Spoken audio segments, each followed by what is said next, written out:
All right. Well, I'm back with another video. This time it's the first video I'm shooting with my new setup. Well, new slash old setup. I'm using an old DSLR. I figured it's not quite as convenient as my cell phone, but I'm thinking I like it, and I'm getting a little bit enthusiastic about filmmaking lately, so it gives me something to do. You know, what I have today is Evan Williams Kentucky Straight Bourbon. I'll tell you, I came this close to wearing my cowboy hat for this one, but if I decided to lean back in this chair a bit, I might lose the hat, so we're going to forget about it. What does Evan himself, the distinguished gentleman, have to say about his Kentucky Straight Bourbon whiskey? Well, let's find out. Evan Williams set up his distillery on the banks of the Ohio River in 1783 and is historically recognized as Kentucky's first distiller of bourbon. This special bourbon is a genuine sour mash that honors his pioneering heritage. I've said a bunch of times about how bad I am at reading this stuff out loud, but that's the story. So, historically recognized as Kentucky's first distiller of bourbon? I thought there was another company that was older than this. Anyways, Evan Williams. What does it bring to the table? A nice color. It brings 43% alcohol by volume.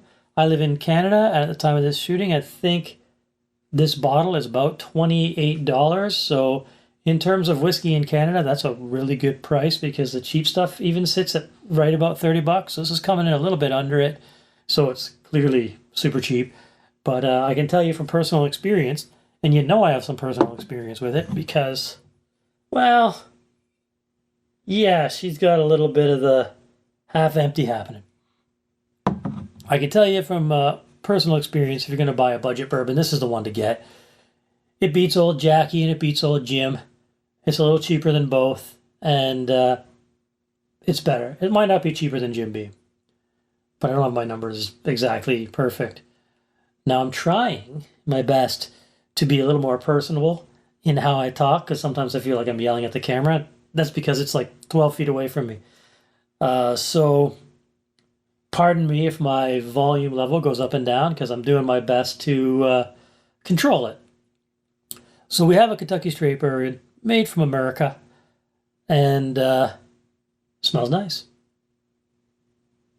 Like, I don't have a really good nose for certain smells unless they're like dramatic. So I'm not getting too much other than like bourbon on the nose.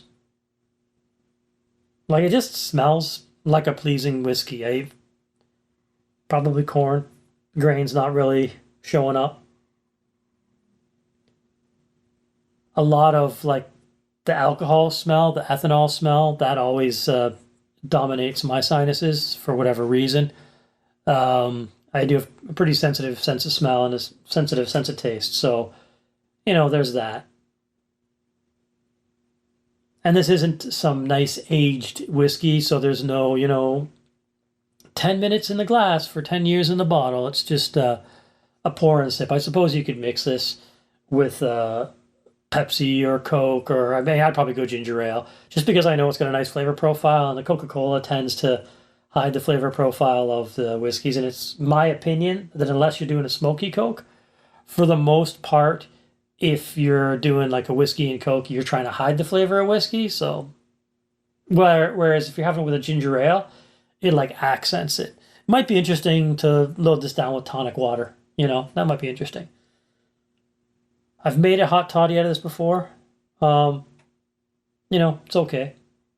I'm still trying to find anything else on the nose, and I'm getting basically those notes that I was getting before.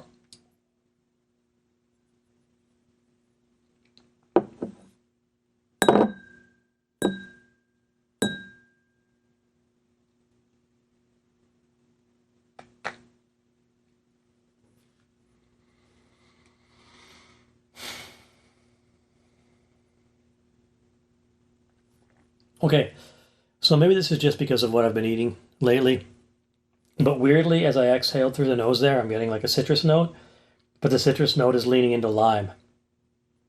Could be dinner, but I had smoky sausage. I don't think there was a lot of lime in that. Doesn't taste like deep malty brown sugar. It tastes more like unrefined raw sugar, caramely, but not like Werther's deep caramel. More like a sharper caramel, like the caramel you get in like the cheap version of a Werther's candy. I'm waiting to see if we got anything on the finish. The barrel's not presenting too strong on this one, and I do like a strong barrel, but sometimes I don't, and often the barrels, for me, present as bitter on the side of the tongue, and I'm not getting too much of that, which makes this really pleasant for me. In my opinion, you could absolutely sip this if you wanted. You could take shots. You could slowly session it.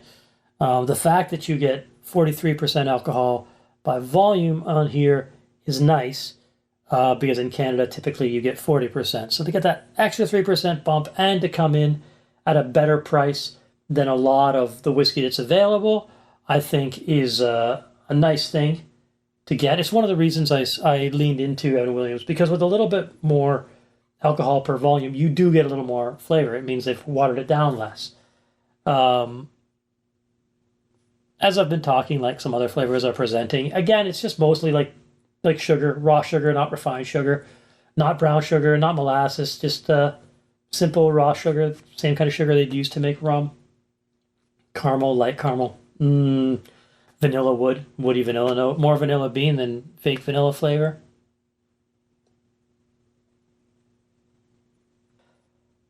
Now, I've been trying to swirl with my left hand, and I'm not very good at it. But as you can tell, it's a lot more pleasing in the camera. You get James Dean's foot behind here, and you can see the glass better. I put it right here. It's like camouflage. Maybe I need to wear a lighter shirt to feature the spirit a little bit more, or right in front of my face, up here. There we go. That's where we need to swirl. Way up in the air. Put it up there to the gods. To the gods. The gods of fine spirits.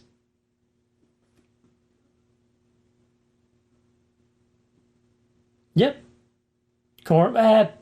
Like candy corn. Like the shitty candy corns you get at Christmas sometimes. Christmas. Halloween sometimes. Vanilla. None of those chocolate notes. I've pretty much nailed it. Highly recommended. Because at the price, it's really hard to beat. Like, I've spent a lot more on whiskey that's pure ass in comparison to this. I don't know how they're offering such a nice flavor profile and that slightly higher ABV at such a good price, especially in Canada, because in Canada, you're taxed by the alcohol volume. So if you're like a 60% alcohol volume spirit, you're going to pay way more taxes on it. So how they're able to do that, I don't know. It's probably just because the scale of the distillery is so big that they can make it at such a reasonable price. Yeah, recommended. I personally wouldn't mix it, but for you, do your drink, your spirit, your whiskey, however you want. The one way I like to mix almost every whiskey, and I like to try them because it gives another character and gives me another perspective on the spirit, is to do a hot toddy, which I have done with the Evan Williams.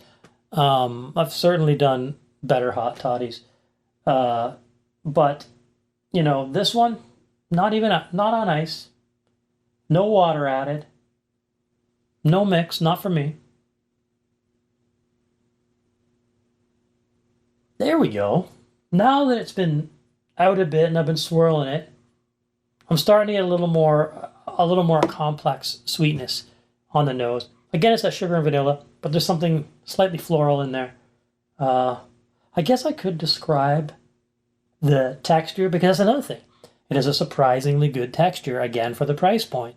I don't know how they're doing it, but they're doing a good thing. And I recommend it. For those people just sort of getting into the hobby who don't have a lot of a budget and they want to try something that's definitely different, and you get an idea of how ABV can affect your spirit. This guy here, the Evan Williams, and this is just the basic Evan Williams. I know there's a better versions of it, This is a good place to go. This is a good first bourbon. I have some friends in the radio business that are bourbon guys, and I'm constantly telling them, you know what? You need to go to Evan Williams. Evan Williams is a decent bourbon. It's not a Buffalo Trace. It's not a Four Roses. It's not a Woodford. But what it is really good for the price. I'm going to say something controversial. I feel like it beats Jack Daniel products. And it's cheaper. Now, I do have a fancy bottle of Jack Daniels that was gifted to me by a friend. And I'm going to get into that at some point, so maybe it'll change my mind. But if I got Jack or I got Evan Williams, every day, all day, from sun up to sundown, that's what's going in my glass. The Evan Williams, my bourbon of choice, on a budget. Check it out if you want. If you like this content, like and subscribe. I don't upload all the time, so you're not going to get bamboozled with every day another like, oh, new upload, new upload, new upload. That annoys me, so I don't do it. This channel's not really monetized. I have 20 subscribers at the time of filming this. I would love it if I could get 21, you know? So if you like the channel, please subscribe, leave a comment below, and, you know, cheers.